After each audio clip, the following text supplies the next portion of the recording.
Sing, sing, lift up your voice, be not afraid. Now let us sing to the power of the faith within. Now let us sing, sing, sing, sing. You got it. Now let us sing, sing, sing, sing, sing. Lift up your voice, be not afraid.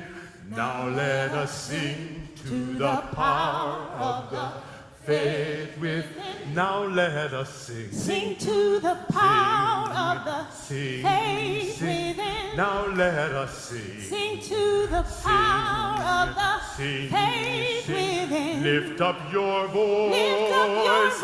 Be not afraid. Be not afraid. Now let us Sing to the power of the faith within. Yeah. Way to go. Way to go. Okay. Will you rise? We only have like 4 more of these to do, right? Here we go. What? We're going to say joy, okay? Sing to the power of the joy within. 1, 2, 3. Now let us Sing to the power of the joy within. Now let us sing. Sing to the power of the joy within. Lift up your voice. Lift up your voice. Be not afraid. Be not afraid. Now let us Sing to the power of the joy within. Now let us sing. Sing to the power of the love within. Let us sing. Sing to the power of the love within. Lift up your voice. Lift up your voice. Be not afraid. Be not afraid. Now let us Sing to the power of the love within. Now let us sing. Sing to the power of the hope within. Now let us sing. Sing to the power of the hope within. Lift up your voice. Lift up your voice. Be not afraid. Be not afraid. Now let us Sing to the power of the hope within.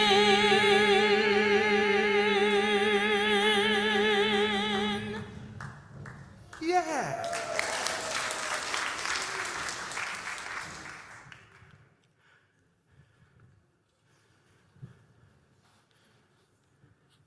All right. One more time from the top with feeling. No. I wonder if you have a gray hymnal nearby you. We will share the task of calling each other into this special time of worship. In the back, toward the back, you'll find reading 646. 646. A poem of the writer Wendell Berry. The larger circle calls us into this time of worship. If you got it, say, I got it. If you don't got it, say, I don't got it. Good. Oh, yeah. Oh, then wait a second. All right, if you got it, say, I got it. If you don't got it, say, I don't got it. Oh, yeah. Let's read this twice through.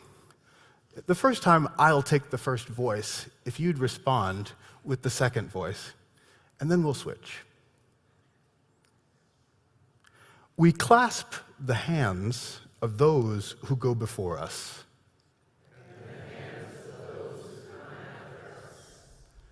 We enter the little circle of each other's arms.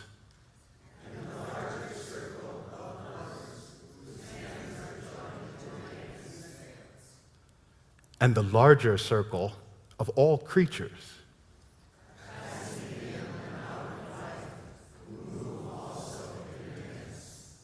To a music so subtle and vast that no ear hears it.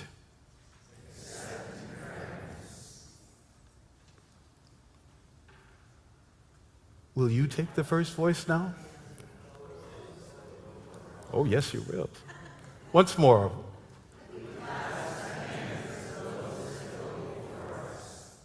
And the hands of those who come after us.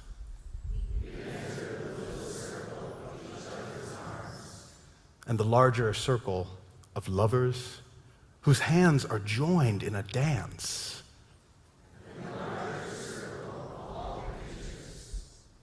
Passing in and out of life, who move also in a dance.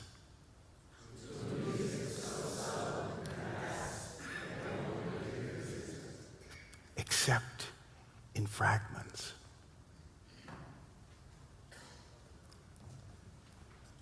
Welcome, my friends, to the music that's been going on for at least 160 years, that we can only hear in fragments.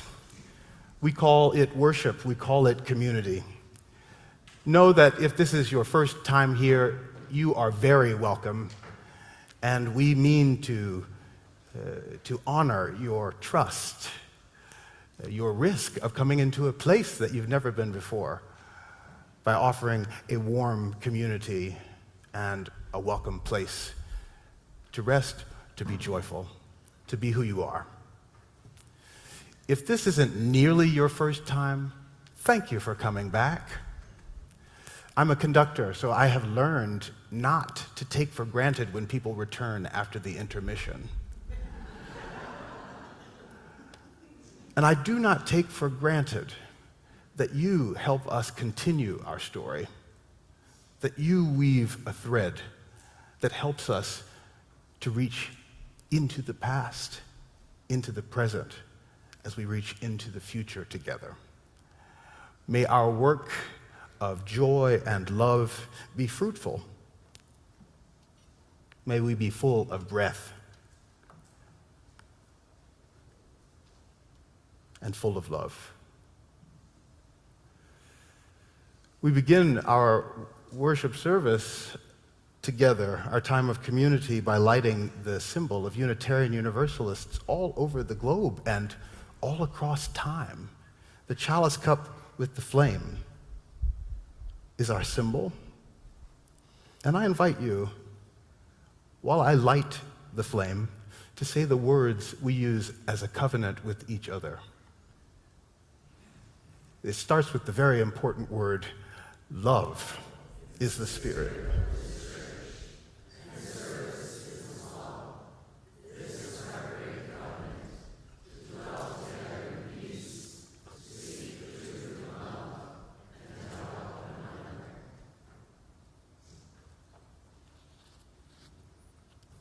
And finally, I invite you to breathe. We take this practice of breathing 3 times together on our own and as one. We'll be patient. If you breathe slowly, be patient. If you breathe fast, let's do the work together.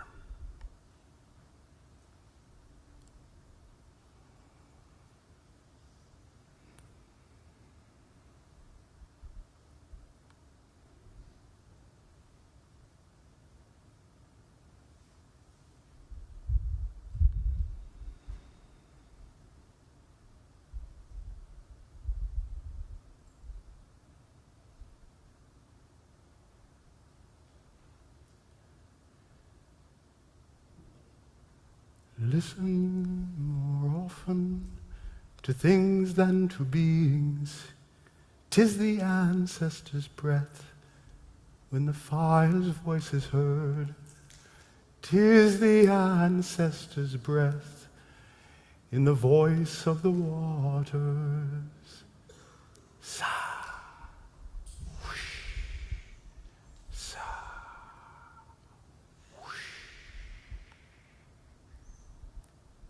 We're gathered for a time of community. We're gathered for a time of worship. Now, friends, if you are between the age of 5 and 12, inclusive, that means if you're 5, 12, or anywhere in between, you are welcome to journey to another part of the building for the rest of the service. I think that's your choice, your family's choice. You have made that choice. And if you are going to head to the RE wing, now's the time to do it. And we're going to sing a special song that we rehearsed for you just moments ago. Now let us sing, sing, sing, sing. Now let us sing, sing, sing, sing. Lift up your voice, be not afraid. Now let us sing to the power of the love within.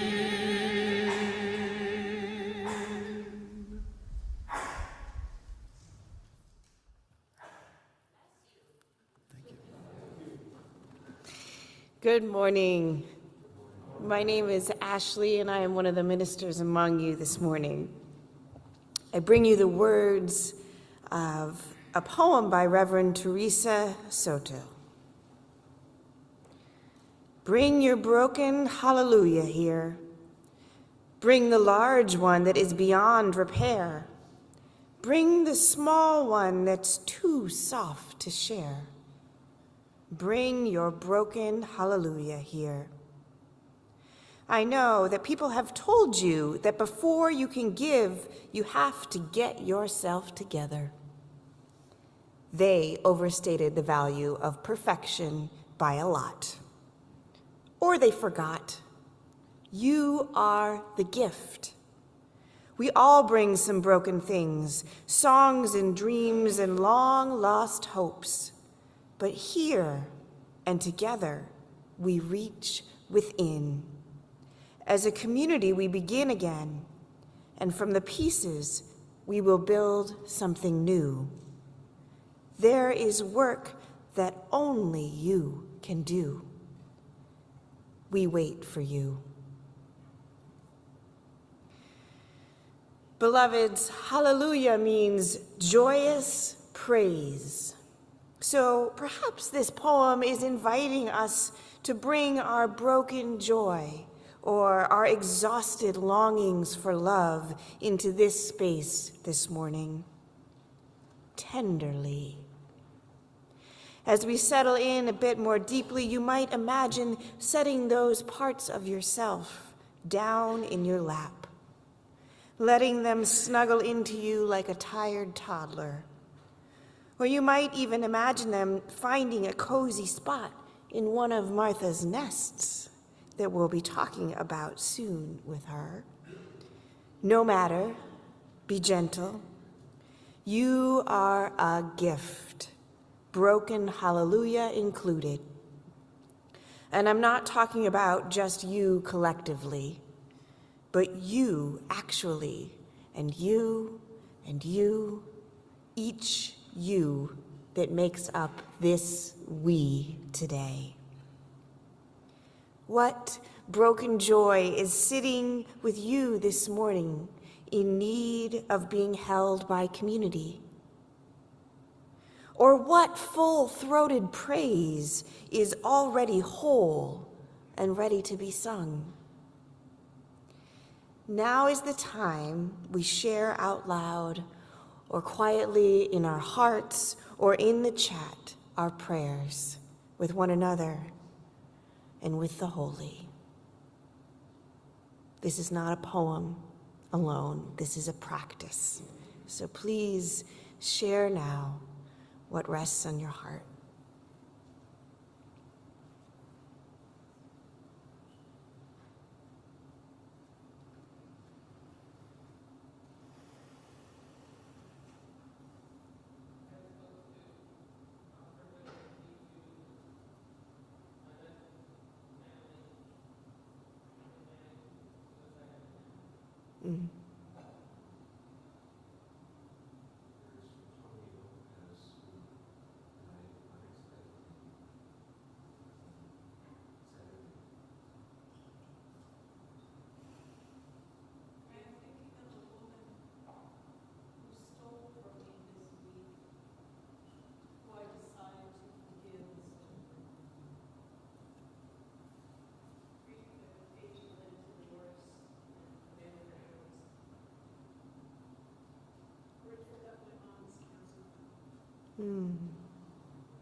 We celebrate also with Kira Berglund and Tony Morris, who were married yesterday in a ceremony officiated by Reverend Arif. We wish Kira and Tony joy and happiness in their marriage and celebrate with parents Eric and Lisa, as well as the many members and friends of the church present for the ceremony and reception. It was truly an expression of our summer joy spotting practice. Let us sing now.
As many of you might know,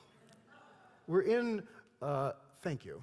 We're in a month called Art and Soul at First Universalist. Fine artists are coming in concert and conversation to be with us, to talk art and spirituality and music and building and all that we can glean wisdom from. It's been a wonderful month so far, and it continues to be today. As we were just doing that prayer, I couldn't think of any better conversation to have right now than with Martha Bird, who I've invited to talk with us. Now, you may know Martha from being one of your fellow community members. Hey, flowers. You may also know Martha from this spectacular display behind me. Today, we're going to talk about the art and artistry that goes into this work. And while Martha, I welcome you to the chancel, we have a video that'll give a little bit of context and help set the stage for Martha and I to talk about this magnificent work. Do we have it? Thank you.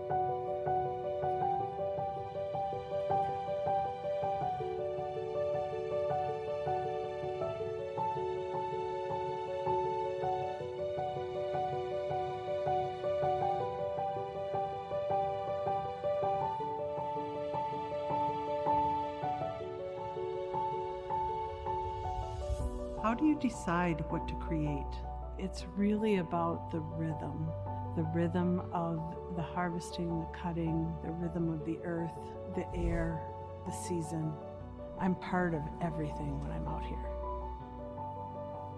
When I'm cutting the willow, I begin to have visions of the shapes and forms that could be made with them.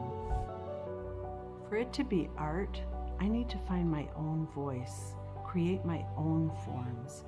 And the way that I do that is I turn inward to listen. My work is about the body, the growth of the body, and its experiences as it moves through time. The body holds what happens to it in life. I'm connected and part of energy and growth and movement and healing in the universe. I alternate basketry with other mediums. Changing the medium, it refreshes me. Different lines from my life come together into one path, leading me forward. The spiral is found throughout the body. I love working with willow. Pleasure guides me into lightness and play. This calms my body. The spiral is rhythm, life, and resilience. When viewers see my sculpture, I hope that they feel their own growth and energy and resilience in this world, in their life.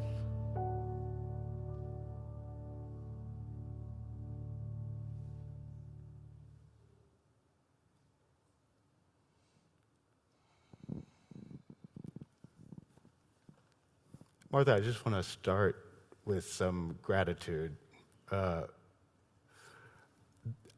So many times I've walked into this sanctuary empty Wednesday, Thursday morning, and been able to meditate so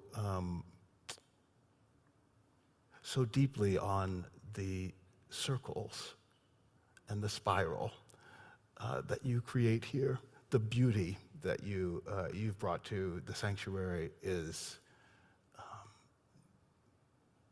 wordless, let me say.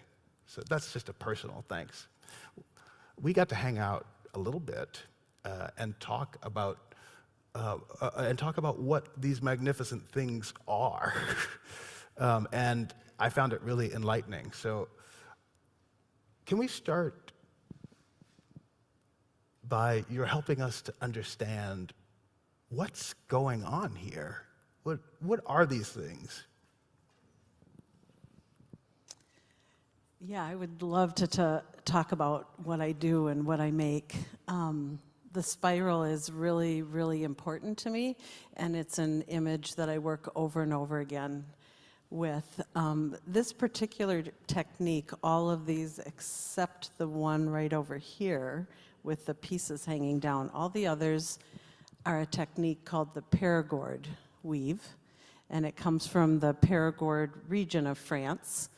And there was a woman that traveled there. It was the community does this weave, and they actually make baskets out of the weave, so smaller.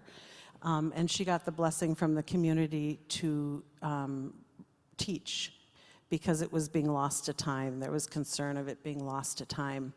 And so she no longer teaches it, but I reached out to her because I wanted to learn it. And I learned it during a residency, and it was the first one that I did was this upper corner that's made out of rattan. And people that have taken her class, many do not repeat it because it's so difficult. And then I had a teacher in Ireland, and I asked if he would teach it to me, and he was like, no. And I said, why not? And he said, I'm never doing it again. So I needed to take this book on residency, and I just was in a small Minnesota town, so I couldn't go anywhere, so I knew I was going to be successful, and that was the one I created, and I just loved it. And the validation for me came when I was I'm a holistic nurse as well, although I'm working full-time as an artist. And I was in a class and we could use images instead of essays. So I used an image of that one, and I mentioned it takes 206 pieces to make this spiral. And one of the students reached out and she said, "Did you do that on purpose?" And I said, "What?" And she said, "There's 206 bones in the human body." And I was like, oh, this, chills. Like, this is so, like, my life is coming through my work. And that was a real validation for me that I was on the right track. And so from there, I've just continued to make the spiral. And each time it turns out differently. I'm just listening internally to curiosity and challenge and what do I want to do. And I'm always surprised when it actually becomes a spiral, because it starts at the center and then I keep adding pieces as I go, and that's how we get to the 206. Each one is different, of course. And so I'm always surprised when it gets to be a spiral. I know the spiral is deeply spiritually meaningful for you. Can you talk more about that?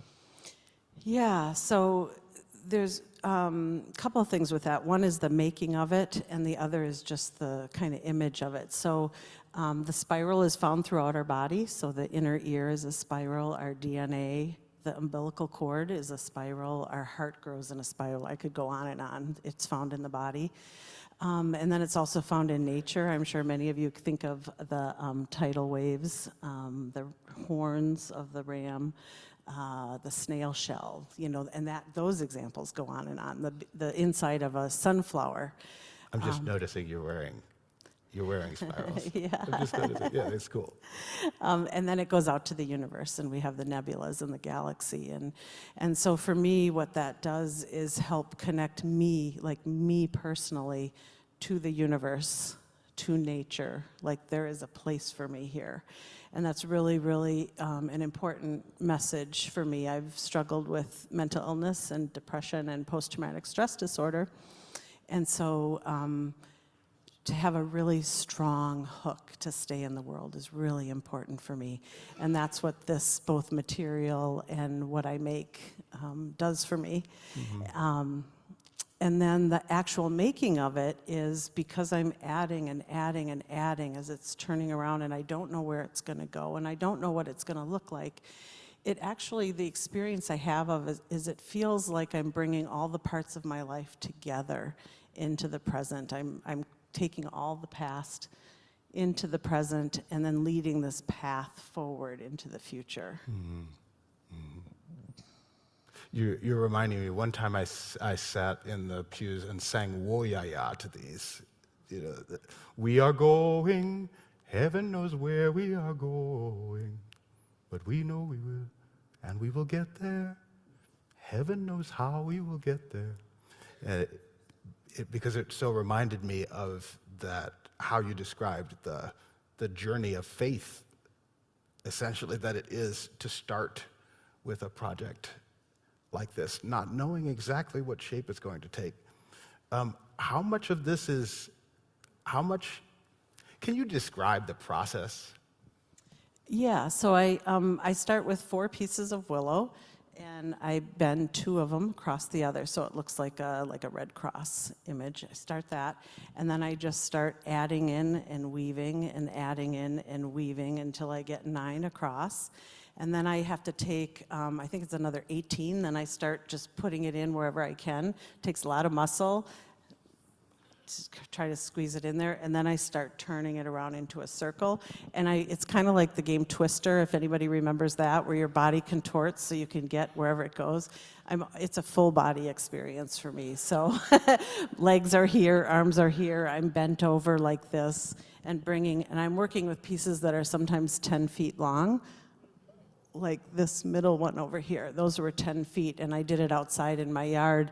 And so the bushes were holding up part of it, as I would take this 10 feet thing and swing it over my head and bring it over here. So it's quite a dramatic, quite dramatic. You don't want to be close to me at that point because you might get whipped. Mm-hmm. Mm-hmm. The other thread I remember you're telling me is how how much community finds its way into this process for you from the willow on through? Yeah, community is a really important aspect for me. I did a presentation down in the Red Wing area and was talking about working with willow, and someone from the community came up afterwards and they said, you know, we have a basketry willow garden here that people have planted and tended and nobody's using it right now. Would you like it? And I said, oh yeah. It takes 5 years to establish a willow garden to make it so you get those nice long straight shoots. So we're not talking about a willow tree. We're talking about just, you know, planting it and it starts to grow straight up and then it gets harvested every year. And so I go down, I harvest it in the winter, and it's a community process. So there's community volunteers that come forward every winter to help me. I could no longer do it all myself. And then my studio spaces have always been creating in community around other artists. And yeah, it's very important. And then when you think about, I started making traditional baskets back in the 90s, and those are, you know, very tightly woven together. And if you have a piece that's a stray piece, like all of those up on those top one and then down in this corner where the thing, those are very vulnerable to breakage, and they're very fragile, but it's when they're woven together that brings the strength. And that makes me think of community too, like as a single, you know, being, there's vulnerabilities there, but when you join together in community, there builds strength. Mm-hmm.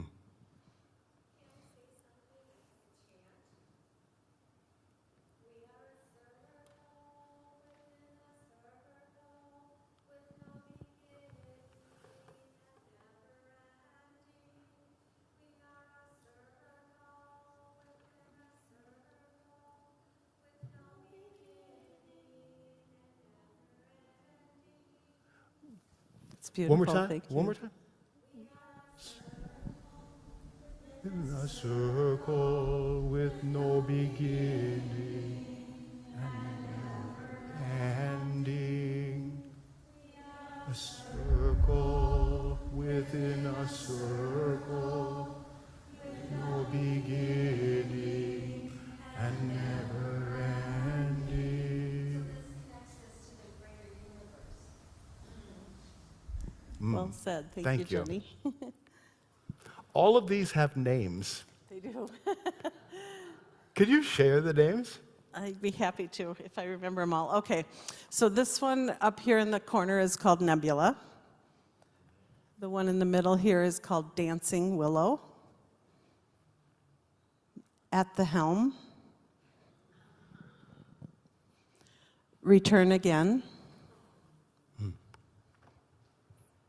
Bespoked. Is that the one? That's the one at the top. Yeah, it's the one at the top, and it has one broken one at about 7 o'clock. And that's part of the piece. And then the one up here in the corner is called Blossoming. And that one took a lot of ropes and tying to get it into the shape I wanted. This circle in the center is called Love is for Everyone. And then these two little ones are so new, they don't have names yet.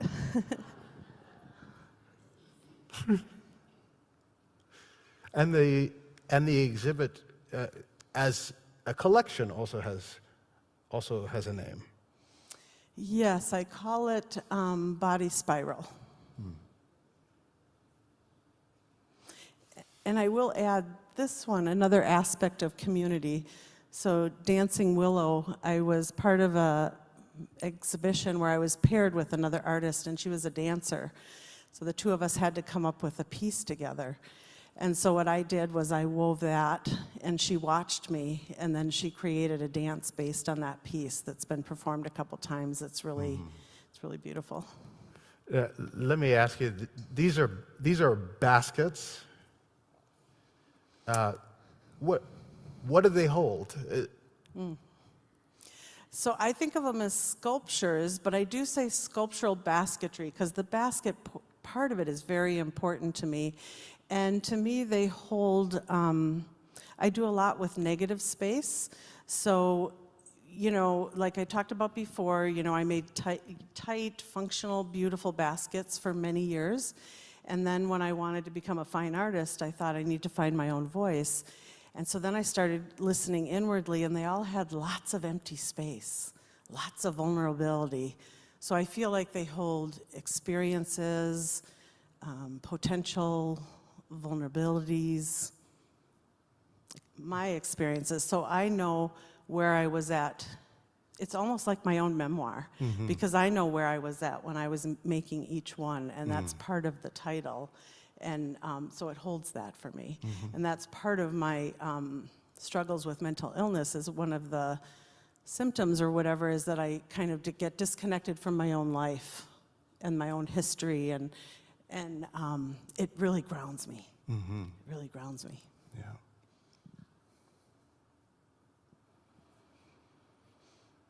May I ask one more question? Oh, yes. Okay. I don't think, at least before we talked, I didn't know anything about the history, the deep history of basketry in human existence. But it goes far back, and your influences are from all over the world. And I wonder if you could tell us a little bit about like where your influences are coming from, and where we might find something that looks like this, and where the things are nowhere but in Martha Bird's hands. Yeah, so basketry goes back to the beginning of time, all continents, all cultures. You think about the first people looking at trees and nests, creating shelter, clothing, things like that. So all of these, except this one, is that Périgord, the Périgord part of France. So if you Google Périgord or Périgord, France, it's a region, you'll start seeing some of those images come forward. Baskets about like this. So that's very specific to my current work, and part of that is because I really like challenge. My life has been very challenging, so to actually experience that in my work, it's very, very hard to do, and so satisfying. So that's why I keep repeating it. Yeah, one of the techniques is Indonesian. Is that right? Oh, so I talked about where this material comes from, Yeah. from Indonesia. That's what I'm That's where the missing. material comes from. It grows on the trees. It's invasive, and it's got thorns all over it. And people pull it down, and they can put it through machinery to make it uniform. So when basket makers are starting out, they're usually using rattan reed, which is that material, because it's readily available and uniform, so you know what to expect from the material. My goodness.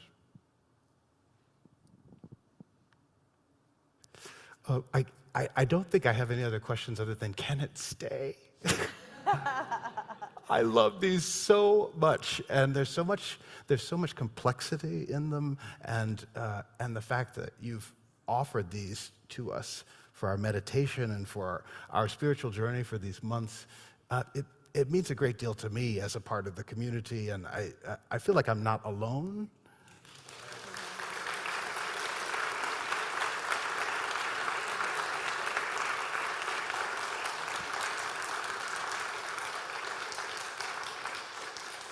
So thank you for sharing something so deeply personal to your life story with the larger community. It's doing so much good to our spirits, our souls, our lives, and we're grateful that you, as an artist, as a person, are here among us and sharing so generously. And so we're very grateful. Thank you. Thank you. I can't tell you how much it's meant for me to have them all together in one place, sharing them with my spiritual community. It's been really just very grounding for me to come into the service every week, and just as people are talking, my eye kind of travels from one to the other, and like, wow. And when you talk about them staying there, so what I'm working towards is my kind of long-term goal is the Guggenheim in New York City, is that spiral building. And I visited a number of times, and my goal is to have mine in the rotunda, to have all my spirals. So They say speak your goals out loud. So you saw it here first. Yes. This is When the you see it in the Guggenheim. This is the building was for me to see them all together in communication. What are they doing? And that's helping me kind of form the ideas. The other goal is at MIA, the Minneapolis Institute of Art, they have the MAEP room, which is on the second floor, and it's for Minnesota artists. And so it'll be First Universalist Church, MIA, Guggenheim. Oh, moving on up. Okay, right on. Thank you so much. Thank you. Please help me appreciate Martha Bird.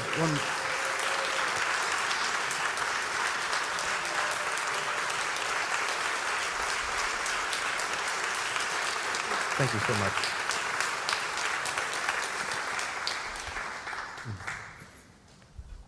Wow. Yeah. I had another call to offering, but it doesn't need to happen now because look at these. Which strand are you? Which willow? Like, find your person in one of these. It's not the only way to think about it, but it works for a call to offering. You are one of those willow strands. One. And when we are put together, 206, or whatever our number might be this morning, we make something incredible. Or at least we have the potential to do that. So I invite you now to give boldly to Beacon Interfaith Housing Collaborative, which is a collaborative of congregations in Minnesota who advocate for equitable housing access here and also share a vision of a Minnesota where everyone has a home and make that a reality through their work. So please give boldly, remembering there is no peace too small. And if this is a Sunday where you need to practice remembering a slightly different version of that story, that you are held, woven together, we offer you the gift of our support, our strength in community.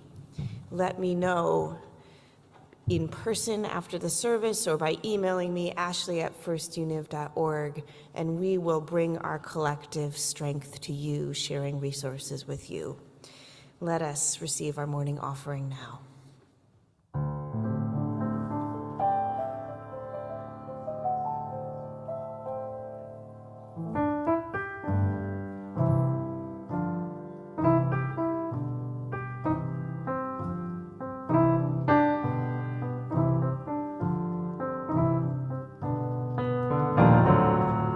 Love will guide us, peace has dried us, hope inside us will lead the way on the road from grief to giving.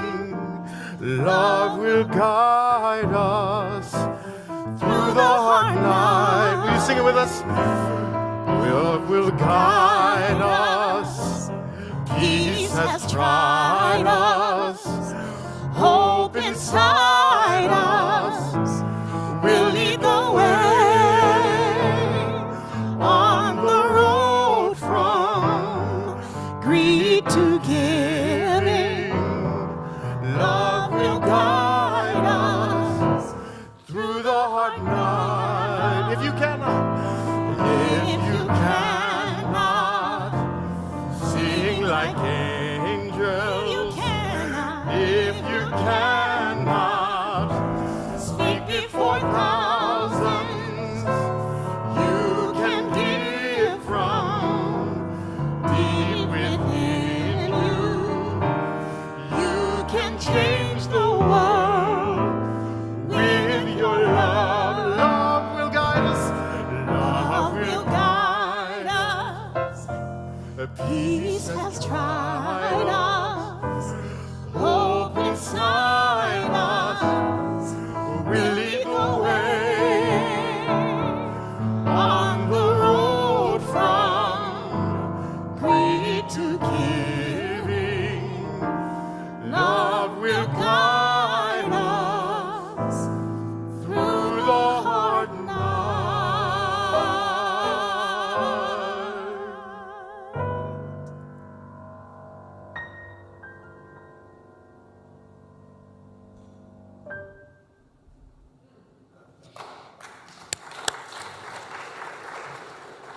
I was overly inspired and forgot a very practical, important thing to tell you, which is that there's another way to receive offerings today via lunch down under the tent. There will be a cookout with hot dogs of all varieties, veggie, not veggie, gluten-free buns, not gluten-free buns. And there will be a blessing of wheels, kind of like the spoke one up here, but your wheels. You don't have to have a bike or a walker or a scooter or what have you with you, but we invite you to join us and we will give you a blessing tag to take with you to follow joy this summer. So please do join us as you would like.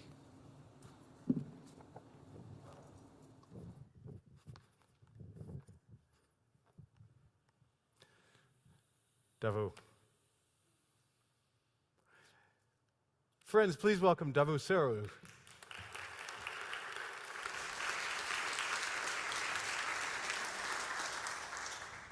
I've heard you described as an improvisational composer, as a jazz drummer, as a percussionist, as a thinker, as a philosopher. I've heard all of these things. How do you describe you?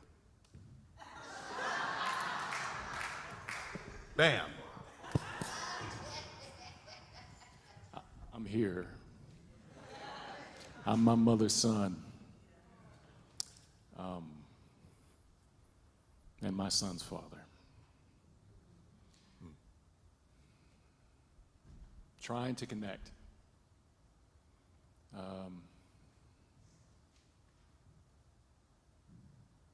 Let me say, I'm full right now. This is amazing to be invited in and to have it feel so real. You know, and not like a gig. So thank you for that.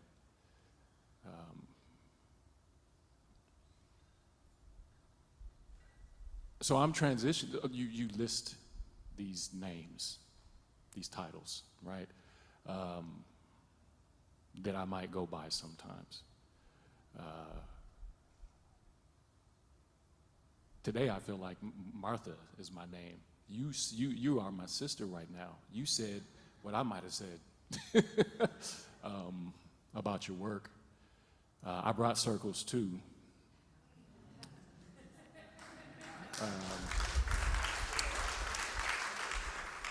And I weave. I'm more familiar with dogwood than I am willow, but in my garden at home.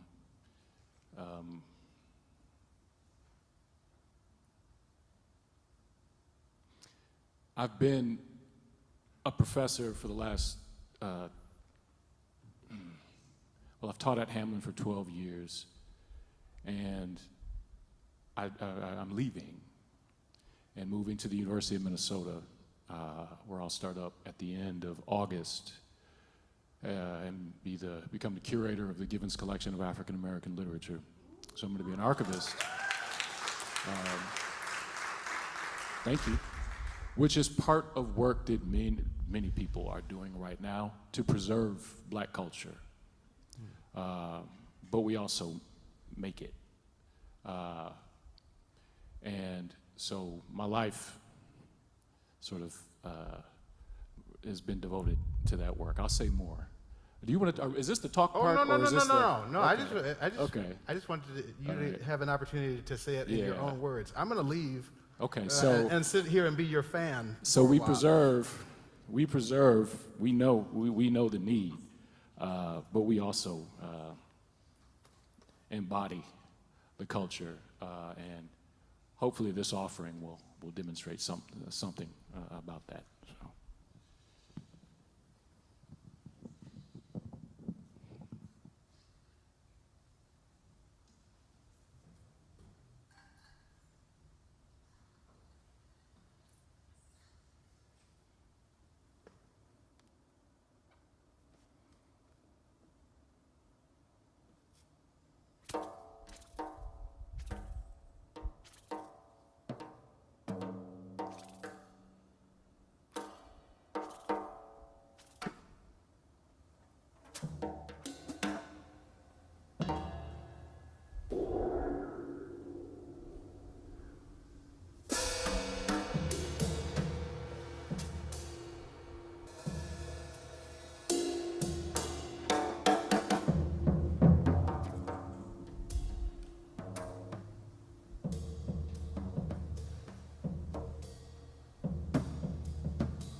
want to talk now?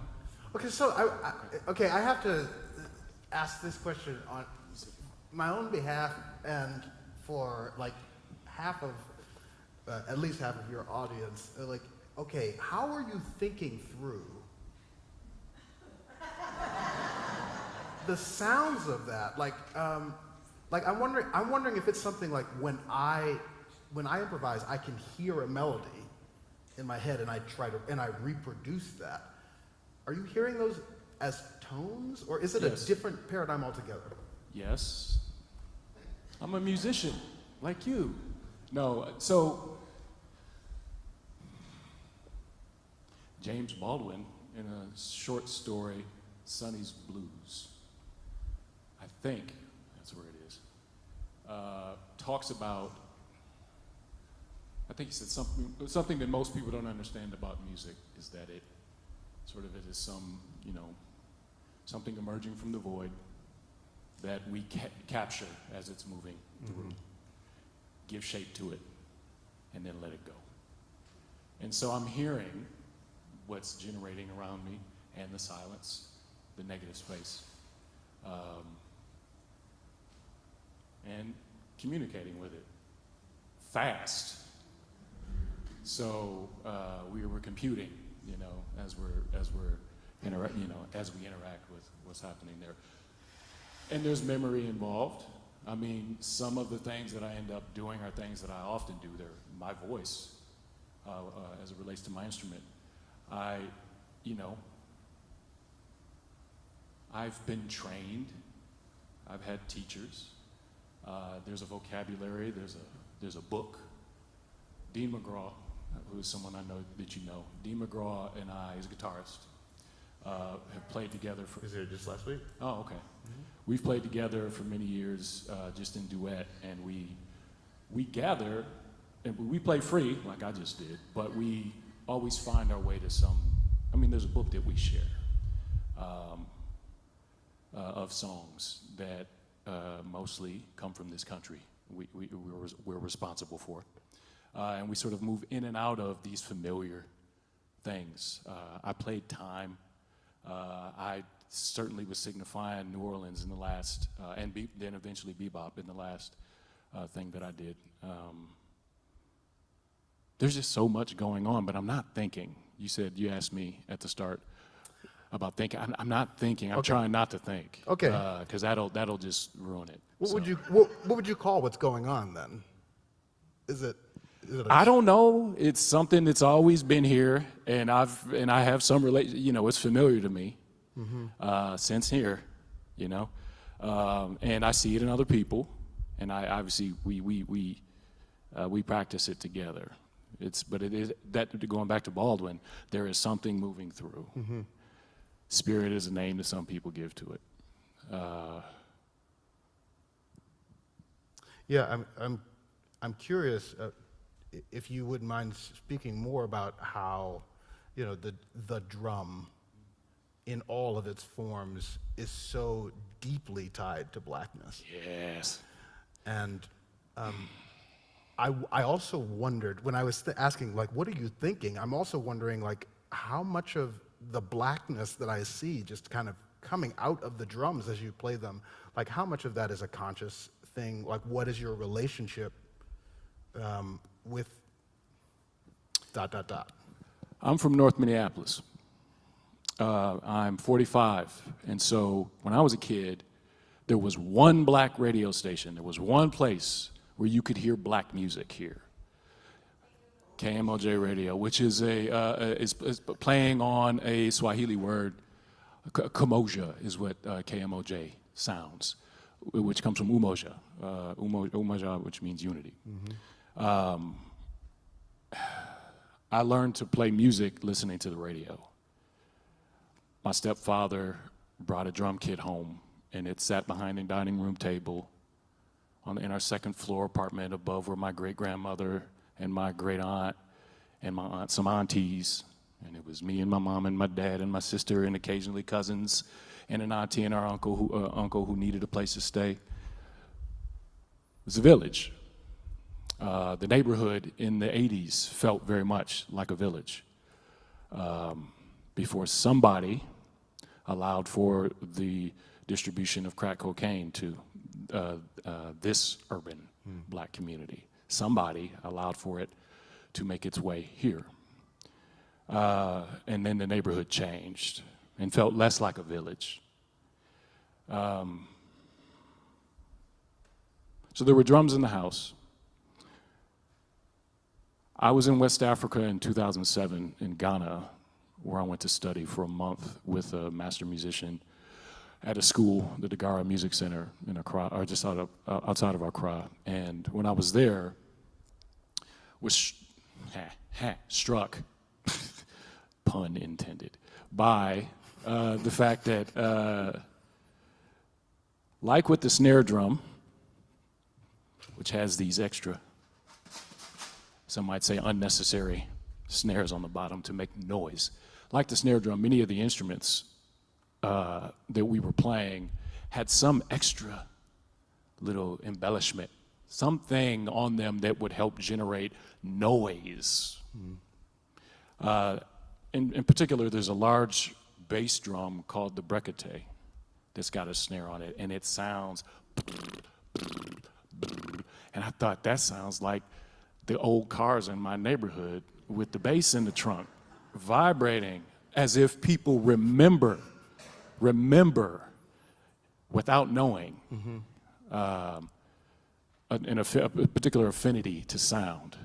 I had been, before that trip to Ghana, I'd stepped away from the drum kit and was traveling with a bass drum only and working directly on top of it with things, putting things on top of the drums and creating a sort of dialogue between the small instruments and the drum, which is a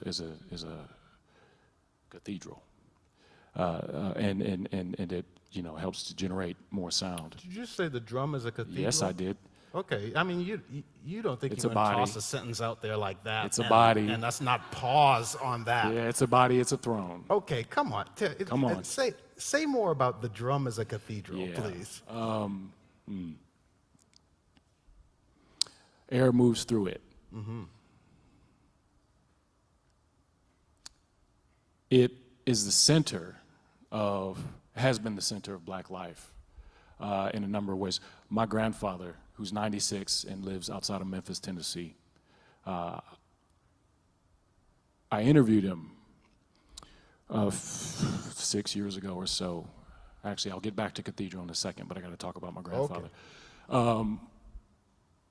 Last month and a half ago, I was in Annandale, Minnesota, performing a piece that I wrote called Do Hey. It was for 3 bass drums, choir, and the choir is just anybody who's there, and this audio recording of my 96-year-old grandfather talking about the land that his grandfather started purchasing in Tennessee after leaving slavery in Mississippi and somehow held on to. And so the elders live on about 150 acres of land in Tennessee. And I interviewed them talking about what they farmed, how they sort of, how owning land allowed them to be able to do things for other black people who otherwise had to deal with the Jim Crow establishment, right? He told me a story about his father. He said, my father played the drums. Really? No, I didn't. And he says, yeah, he was. I said, was he in a band? Did he play on Bill Street? And he said, oh, no, nothing like that. We'd be at a picnic, just be a drum, just over there. I think he pointed over there, just, holding it down for the congregation, for the people. It's a vessel, it's a container that vibrates. And so I don't know what it is, but I love the things.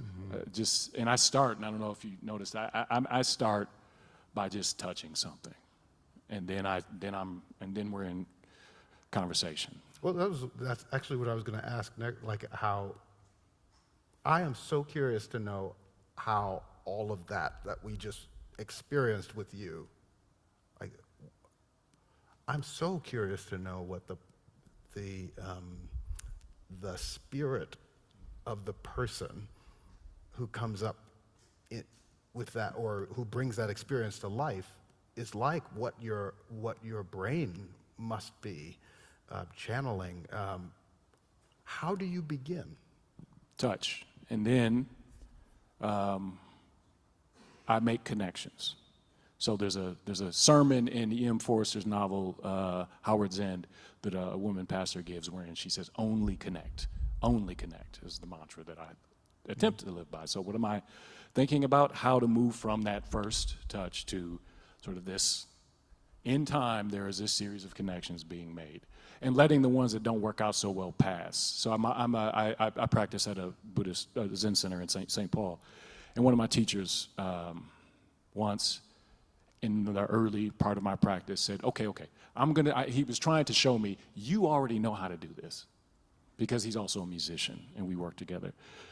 And he said, okay, submit to gravity, and recall a time when you were playing and it was working.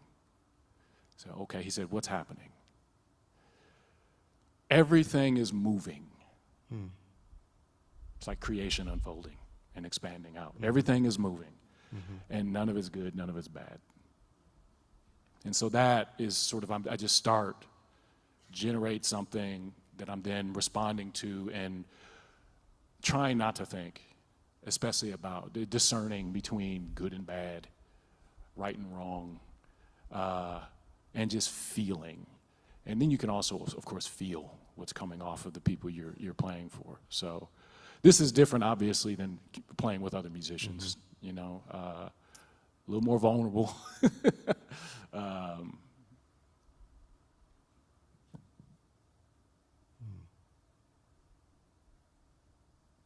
Thank you for sharing that with us. The appreciation I have now is that you're experiencing some of the very same surprise, it sounds like, and newness that we are experiencing at the same time. And I didn't have that appreciation of it. You would say that's true? Yeah. So I'm not just.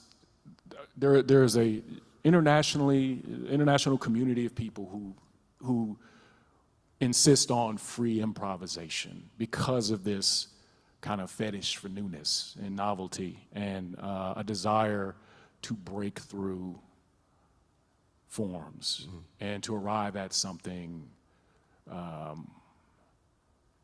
You talked about the future, this sort of not knowing necessarily where you're headed, and submitting to that journey. Okay, so we're all going to our homes now. We're going to our different places, and we're all about to become improv drummer extraordinaires. So like, I think there's something really salient that you're giving us, some wisdom that I'm hearing now in this idea of keeping things in motion, taking one sound at a time or one vibration at a time, and experiencing my own life, or the performance of my own life in concert with everyone else. Yeah, there's something that Everyone, all beings, alive and not. I appreciate that you bring that lesson to us today. Thank you. Thank you so much.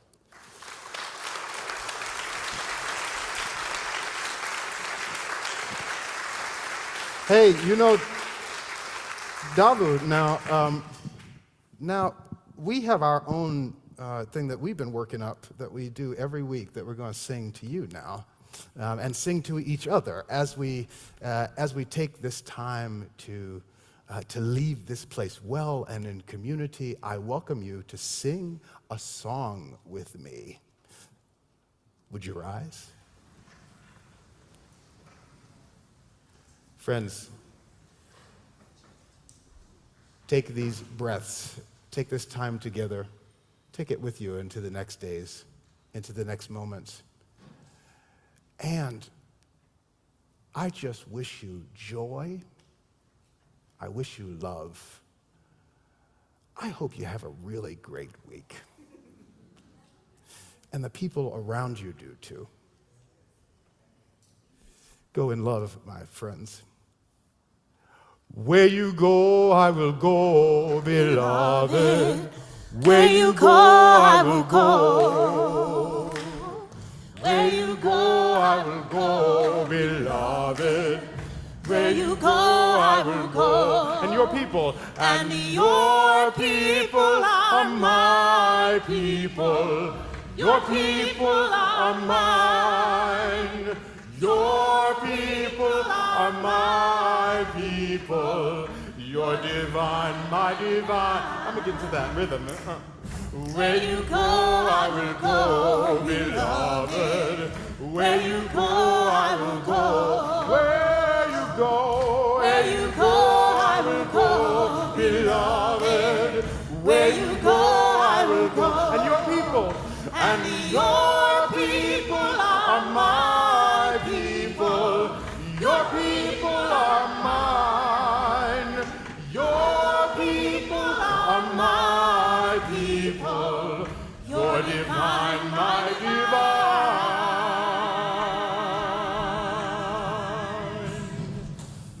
Friends, go in peace.